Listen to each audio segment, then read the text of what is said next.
2021년 소년공들 책임 있는 어른이 된다는 것. 정치권에서 청년 100번 언급하는 것보다는 삶의 문제부터 즉각 해결하는 것이 먼저입니다. 아슬아슬한 배달 오토바이의 질주를 보며 혀를 차는 것으로는 부족합니다. 누구도 다치거나 죽고 싶지 않습니다. 플랫폼 경제의 성장으로 생애 첫 노동을 배달로 시작하는 청소년들이 많습니다. 경쟁이 심화될수록 라이더들은 더 빨리 달릴 것을 요구받습니다. 도 조사 결과를 보면 산재보험 가입에 대해 알려주는 어른도 없고 근로계약서도 제대로 안 쓰고 안전교육조차 받지 못하는 경우가 다반사입니다. 40년 전 15살 소년공도 그랬습니다. 벨트 속에 손이 말려 들어갔지만 누구도 노동법을 설명해주지 않았고 회사는 제가 부주의했다는 얘기만 반복했습니다. 치료받는 동안 월급은커녕 다친 손을 붕대로 싸매고 일해야 했습니다. 문제의 핵심은 배달 노동자들이 특수고용으로 분류된다는 것입니다. 쉽게 말해 업체에 직접 고용되는 노동자가 아니라 자영업자로 분류되어 노동법의 보호를 받지 못합니다.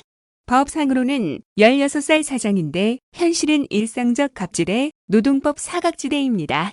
특고 노동자 전반의 노동권을 강화하는 사회적 대화는 계속 이어나가야 하겠지만 최소한 청소년들에 대해서는 즉각적인 조치가 필요합니다. 헌법에도 연소자의 노동은 특별한 보호를 받아야 한다고 규정하고 있습니다. 18세기 산업혁명 당시 영국에서 아동노동을 금지했던 것처럼 청소년 노동에 대한 별도의 규정에 이견이 있을 수 없습니다. 할 수 있는 일부터 하고 있습니다. 경기도는 전국 최초로 배달 노동자 산재 보험료 지원 사업을 시작했습니다. 배달 노동자 2,000명을 대상으로 산재 보험료 부담금의 90%를 최대 1년간 지원하는데 만 18세 미만 청소년 300명도 지원 대상입니다. 청소년 노동교육도 연 3,000회 이상 실시하고 있습니다. 노동인권 교육이야말로 민주시민 교육의 핵심입니다. 무턱대고 청년들을 호명하기 이전에 당장 내 삶을 바꾸는 변화부터 시작할 때입니다. 괜찮은 어른이 된다는 것은 불가능에 가까운 도전일 수 있겠지만 적어도 일하다 다치거나 죽지는 않게 청년을 기만하지 않는 어른은 되어야 다른 사회개혁의 과제도 함께 이루어낼 수 있을 것입니다. 다음은 지방자치단체 합동평가서 우수도 선정 뉴스입니다. 경기도가 행정안전부 2021년 지방자치단체 합동평가에서 우수 사례 선정 8건으로 정성 부문에서 9개 광역도 중 2위에 해당하는 우수 성적을 거뒀다. 이로써 도는 2015년부터 7년 연속으로 광역도 부문에서 3위 이상의 성적을 뜻하는 우수 성적 달성 기록을 세우게 됐다. 정부 합동평가는 지방자치단체에서 수행하는 국가위임사무와 국고보조사업, 국가주요 시책 등을 행정안전부를 비롯한 24개 중앙부처가 공동으로 평가하는 정부 차원의 유일한 지방자치단체 대상 종합평가 제도다. 올해 평가는 17개 시도의 2020년 실적을 대상으로 당초 116개 지표에서 코로나19 영향으로 총 104개 평가 지표로 변경해 진행됐다. 정성평가는 정부가 제시한 26개 지표에 대한 각 2건의 우수 사례를 선정하는 평가로 경기도에서는 8건의 우수 사례가 선정돼 정성평가에서 2위 지자체로 선정됐다. 우수 사례는 골목상권 공동체육성으로 위기상황 공동대응 및 상권 특화, 테크노밸리 조성 기반, 마련, 적극적인 혁신 시 제품, 제한 공모, 환경미화원 근무 환경, 개선, 공사장 생활 폐기물 완벽 처리, 디지털 성범죄 예방 및 피해 지원, 부정보 조금 예방, 점검, 환수 3중 관리, 건설 통계 분석 활용으로 페이퍼 컴퍼니 근절 등이다. 이와 별개로 진행된 코로나19 대응 사례 국민평가단 평가에서도 도에 전국 최초 드라이브 스루 선별 진료소 도입, K-방역의 기틀 마련이 우수한 사례로 평가받았다. 한편 정량평가는 공공의 이익, 공동체 발전, 사회적 가치, 실현 등 정부가 정한 78개 지표에 대한 지자체별 달성률을 비교한 것으로 도는 전년 대비 2.8% 하락한 84.6%를 달성했다. 앞서 도는 15년 3위, 16년 1위, 17년 1위, 18년 3위, 19년 정량 1위, 지난해도 정량 3위, 정성 3위를 기록하는 등 올해까지 7년 연속 우수 도로 선정됐다.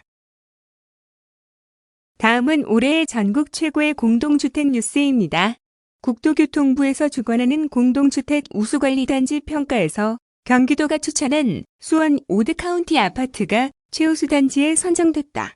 공동주택 우수관리단지 평가 제도는 1997년 경기도의 모범 상생관리단지가 시초다.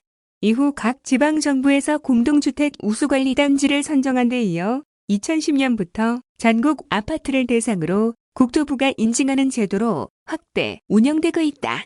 지난해 국토부는 경기도를 포함한 전국 광역지방정부로부터 우수관리단지를 500세대 미만, 500세대 이상 1000세대, 미만 1000세대 이상 등 공동주택단지 규모에 따라 각 한 개의 단지씩 추천받았다. 도는 지난해 9월 2020년 경기도 모범 상생관리단지로 선정된 수원 오드카운티 성남 위례 호범베레디움 부천 사랑마을 청구아파트를 국토교통부 우수관리단지 후보로 제출했다.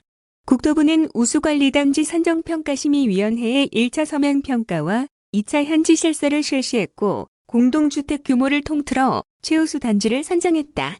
선정 기준은 일반관리, 시설안전 및 유지관리, 공동체 활성화, 재활용 및 에너지 절약 등 4개의 분야에 대한 평가다. 2012년 준공된 수원 오드카운티는 벼룩시장, 음식바자회, 작은 음악회, 텃밭상자 분양 등 다양한 주민 화합 행사를 개최하고 있다. 입주민들이 자발적으로 후원금을 모아 방치된 공간을 주민 카페로 전환, 입주민의 일자리를 창출하고 수익을 다시 공동체 활성화 기금으로 사용하기도 했다. 특히 지하 3층의 청소원 휴게 공간을 지상 1층으로 이전해 청소원 휴게 시설 개선에 앞장선 점을 높게 평가받았다.